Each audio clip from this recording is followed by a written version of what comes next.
പത്തരമാറ്റിൻ്റെ ഇന്നത്തെ എപ്പിസോഡിലേക്ക് എല്ലാവർക്കും സ്വാഗതം.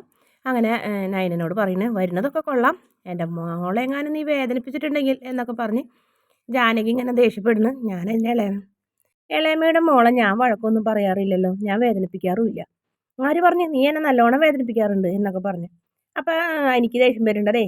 ഏട്ടത്തിനെ വിളിച്ചിട്ടുണ്ടായിരുന്നത് വല്യമ്മേനി. ഈ വീട്ടിലെ ഏറ്റവും മൂത്ത ഏറ്റവും ആദ്യം കയറി വന്ന മരുമകളാണ് നയനേട്ടത്തി. അതുകൊണ്ട് എല്ലാവരും അതനുസരിച്ച് പെരുമാറിയാൽ മതി, അത് അമ്മയായാലും ശരി തന്നെ എന്ന് പറഞ്ഞപ്പോൾ ജാനകിയുടെ വായ അടയുന്നുണ്ട്. അതിനുശേഷം ഇങ്ങനെ ദേവയാനി ഇങ്ങനെ മനസ്സിൽ പറയുന്നു, ഇനി നീയൊക്കെ എന്ത് പറഞ്ഞാലും ശരി തന്നെ എൻ്റെ മരുമകൾ ഇവിടെ ഈ വീട്ടിൻ്റെ അകത്ത് തന്നെ ഉണ്ടാവും എന്ന് പറയും.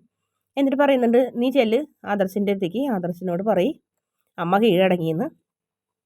ഞാൻ ഇഷ്ടമില്ലാണ്ടെങ്കിലും അവന് വേണ്ടിയിട്ടാണ് നിന്നെ വിളിച്ചിട്ടുണ്ടെന്നൊക്കെ പറഞ്ഞോളാൻ പറഞ്ഞ് നയനനെ അങ്ങോട്ട് പറഞ്ഞയക്കുന്നുണ്ട്.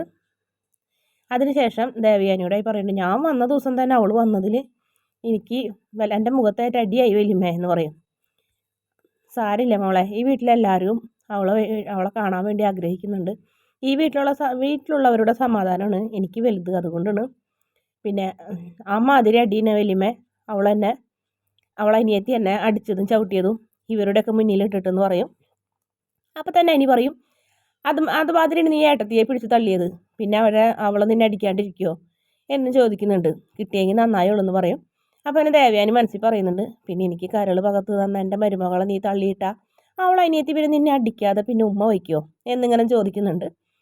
അതിനുശേഷം മതി, ഇനി ഇതിനെ കുറിച്ചൊരു ചർച്ചയും ഒന്നും വേണ്ട ഇവിടെ എന്തായാലും എന്ന് പറഞ്ഞ് ദേവയാനിയും പോകും.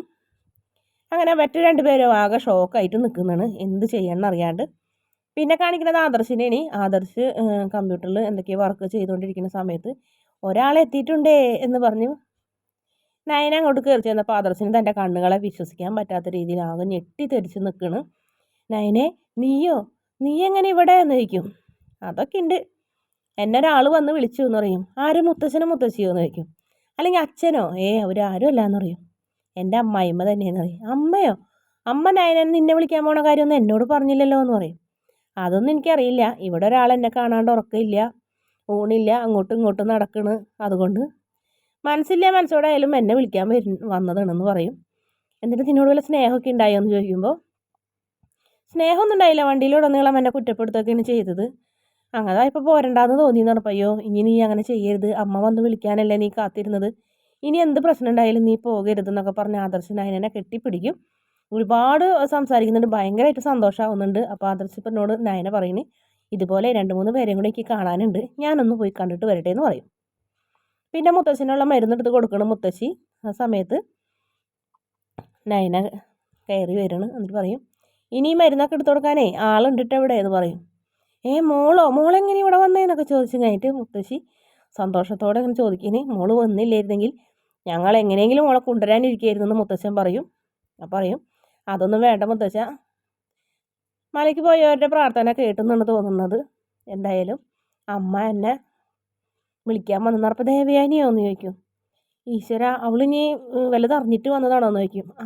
അറിഞ്ഞിട്ടൊന്നുമില്ല, എന്നോട് അത്രയ്ക്ക് വലിയ സ്നേഹമൊന്നുമില്ല, എന്നാലും ആദർശേട്ടനും മുത്തശ്ശനും മുത്തശ്ശിക്കും ഒക്കെ വേണ്ടിയിട്ട് അച്ഛനൊക്കെ വേണ്ടിയിട്ട് എന്നെ വിളിക്കാൻ വന്നതെന്നാണ് പറഞ്ഞത്.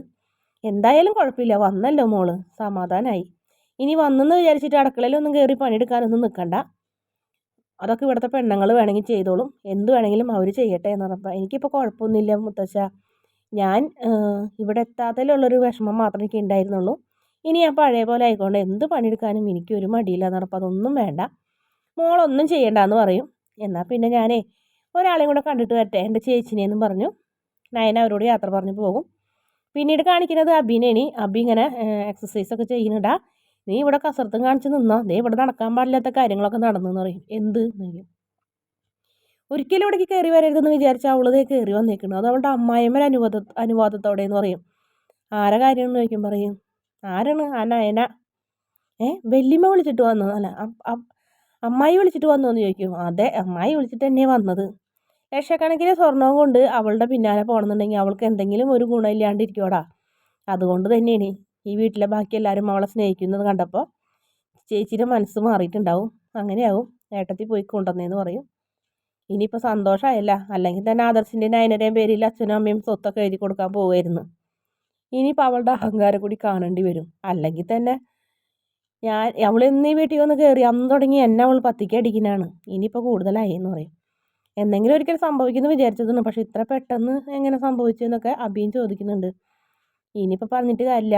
ഇനിയിപ്പോൾ ആകെ ഒരു സമാധാനം 3 മരുമക്കളുടെ തമ്മിലുള്ള പരസ്പരം അടി കാണാമെന്ന് പറയും. 3 മരുമക്കൾ എന്ന് പറയുമ്പോൾ നയനയും നവ്യയും ഒരു വശത്ത്, അനാമിക ഒരു വശത്ത് എന്ന് പറയുമ്പോൾ അനാമികനെ പരമാവധി തിളപ്പിക്കണം അമ്മയെന്ന് അഭി പറയുന്നുണ്ട്. തിളപ്പിച്ച് ലാസ്റ്റ് ആ വെള്ളത്തിൽ നമ്മൾ തന്നെ വീഴും, നോക്കിയിരുന്നോ എന്നും പറഞ്ഞ് ജാനകി ചാടിത്തുള്ളി പോകും. പിന്നെ കാണിക്കുന്നത് ആദർശിനെയും അച്ഛനെയും മോനെ നയനമോളെ അങ്ങനെ പ്രത്യേകിച്ച് പെട്ടെന്ന് വിളിച്ചിട്ടുണ്ടായിരുന്നെങ്കിൽ എന്തെങ്കിലും അതിൻ്റെ പിന്നിലുണ്ട്. ഇനിയിപ്പോൾ കരൾ തന്നത് നയനമോളിന്ന് ദേവയാനി അറിഞ്ഞിട്ടുണ്ടാവുമോ എന്നൊക്കെ അച്ഛൻ മോനോട് ചോദിക്കുന്നുണ്ട്. ഇതെല്ലാം അറിഞ്ഞു നിന്ന് അമ്മ കേൾക്കുന്നുണ്ട്. അങ്ങനെ വരാൻ വഴിയില്ല അച്ഛാ. അങ്ങനെ അമ്മ അറിഞ്ഞിട്ടുണ്ടെങ്കിൽ നമ്മ നേരത്തെ അമ്മനോട് പറയേണ്ടതായിരുന്നു, നമ്മൾ അമ്മനോട് ചെയ്തത് ശരിയായില്ല എന്നൊക്കെ ഇങ്ങനെ പറയുന്നു. അപ്പോൾ ആ സമയത്ത് ദേവയാനി ഇങ്ങനെ പറയുന്നുണ്ട്, അച്ഛനും മോളിനും ഒക്കെ എന്നെ കുറേ വട്ടം കളിപ്പിച്ചതല്ലേ, നിങ്ങളെ കുറച്ച് നാൾ ഞാനും വട്ടം കളിപ്പിക്കട്ടെ എന്നൊക്കെ പറയും. എന്തായാലും നയനനെ വിളിച്ചുകൊണ്ട് വന്നല്ലോ, അതന്നെ ഒരു സമാധാനം. എൻ്റെ ഉറക്കം പോയി എന്നും പറഞ്ഞിട്ടാണ് വിളിച്ചുകൊണ്ട് വന്നിട്ടുള്ളത്. എന്തായാലും അമ്മയുടെ മനസ്സ് മുഴുവനൊന്നും മാറിയിട്ടൊന്നുമില്ല എന്നും പറയുന്നുണ്ട്. ആ സമയം തന്നെ ദേവയാനി അങ്ങോട്ട് വരും. നമ്മുടെ മോൻ്റെ കണ്ണീര് കണ്ടിട്ടാണ് ഞാൻ അവളെ വിളിച്ചിട്ട് വന്നത്, അല്ലാണ്ട് അവളോട് എനിക്ക് പ്രത്യേകിച്ച് സ്നേഹമൊന്നും ഉണ്ടായിട്ടല്ല. ഞാൻ എൻ്റെ വാക്ക് പാലിച്ചു, ഇനി നിങ്ങൾ നിങ്ങളുടെ വാക്ക് പാലിക്കണം. എത്രയും പെട്ടെന്ന് എനിക്ക് കരൾ ദാനം ചെയ്ത പെൺകുട്ടിയെ കാണണം. അവളുടെ ഭർത്താവ് ജോലി സ്ഥലത്തേക്ക് പോയി എന്നല്ലേ നീ പറഞ്ഞേ? അമ്മ ജോലി സ്ഥലത്തേക്ക് പോയി എന്നാണ് പറഞ്ഞേ. അങ്ങനെ തന്നെയാണോ നീ അന്ന് പറഞ്ഞതെന്ന് ചോദിക്കും. അത് പിന്നെ കുറച്ച് നാൾ കഴിഞ്ഞിട്ട് വരുള്ളായിരിക്കുമല്ലോ എന്ന് ദേവയാനി വീണ്ടും ചോദിക്കും. അപ്പോൾ പിന്നെ ഇനി എന്ത് ചെയ്യും? എന്തായാലും ഇന്നല്ലെങ്കിൽ നാളെ ആ പെൺകുട്ടി നിൻ്റെ മുന്നിൽ വന്ന് നിൽക്കും. അതുവരെ നീ എന്നെ ശല്യപ്പെടുത്തരുത് ദേവയാനി എന്ന് ജയനും പറയും. എന്നാൽ ശരി, വേണ്ട, നമുക്കൊരു കാര്യം ചെയ്യാം. ഭർത്താവും പെൺകുട്ടിയും ജോലി ചെയ്യുന്ന സ്ഥലത്തേക്ക് പോകാമെന്ന് പറഞ്ഞപ്പോൾ നീ എന്താ പറയുന്നത്? 10 കിലോമീറ്ററിനപ്പുറം നിന്നെയും കൊണ്ട് യാത്ര ചെയ്യരുതെന്ന് ഡോക്ടർ പറഞ്ഞിട്ടുണ്ടെന്ന് പറയും. എന്നാൽ പിന്നെ നമുക്ക് ഫ്ലൈറ്റിൽ പോകാമെന്നറിയും. ദേവയാനി വിടാൻ ഉദ്ദേശം ഉണ്ടാവില്ല. അതൊന്നും പറ്റില്ല, അങ്ങനെയൊന്നും പോകാറായിട്ടില്ല അമ്മ എന്ന് പറയും. എന്തായാലും അമ്മ കുറച്ചാളും കൂടെ വെയിറ്റ് ചെയ്യണം, ആ പെൺകുട്ടിയെ ഞങ്ങൾ കാണിച്ച് തന്നിരിക്കും എന്ന് പറയും. ശരി എന്ന് പറയും ദേവയാനി. എന്നിട്ട് പറയുന്നുണ്ട്, ഞാൻ അവളെ ഇങ്ങോട്ട് വിളിച്ചിട്ടുണ്ടെന്ന് വിചാരിച്ചിട്ട് അവളോട് സാമർത്ഥ്യമൊന്നും കാണിക്കാണ്ട് അടങ്ങി ഒതുങ്ങി ജീവിച്ചോളാൻ നീ അവളോട് പറയണോട്ടാ എന്ന് ദേവയാനി ഇങ്ങനെ ദേഷ്യത്തോടെ പറയും. അപ്പോൾ ആദർശിന് ഇങ്ങനെ വല്ലാത്തൊരു വിഷമാവുന്നുണ്ട്. അമ്മ ഇപ്പോഴും അവളെ സ്നേഹിക്കുന്നില്ല എന്നാണ് ആദർശിന് തോന്നുന്നത്. കാരണം ദേവയാനിയുടെ മുഖത്ത് കടുപ്പാണ്. അങ്ങനെ ഇനിയാണ് ദേവയാനി പറയുന്നതും. ഞാൻ വിളിച്ചിട്ടുണ്ടെന്ന് വിചാരിച്ചിട്ട് വലിയ അഹങ്കാരമൊന്നും കാണിക്കാണ്ട് ഈ വീട്ടിൽ ഞാൻ പറയുന്നത് കേട്ട് നിന്നോളാൻ പറഞ്ഞപ്പോൾ അമ്മനെ അനുസരിച്ച് അവൾ ജീവിച്ചോളും.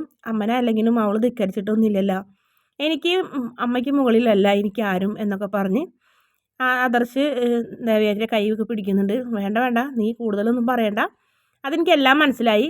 അതിൻ്റെ മുന്നോടിയായിട്ടുണ്ടിപ്പോൾ ഞാൻ ഇവളെ ഇങ്ങോട്ട് വിളിച്ചിട്ടുണ്ടെന്ന് പറയും. അങ്ങനെ ആദർശിനെയും ദേവയാനിനെയും ജയനെയും കാണിച്ചുകൊണ്ടാണ് ഇന്നത്തെ എപ്പിസോഡിൻ്റെ അവസാന ഭാഗം. വീഡിയോ ഇഷ്ടപ്പെടുകയാണെങ്കിൽ ചാനലൊന്ന് സബ്സ്ക്രൈബ് ചെയ്ത് സപ്പോർട്ട് ചെയ്യണേ.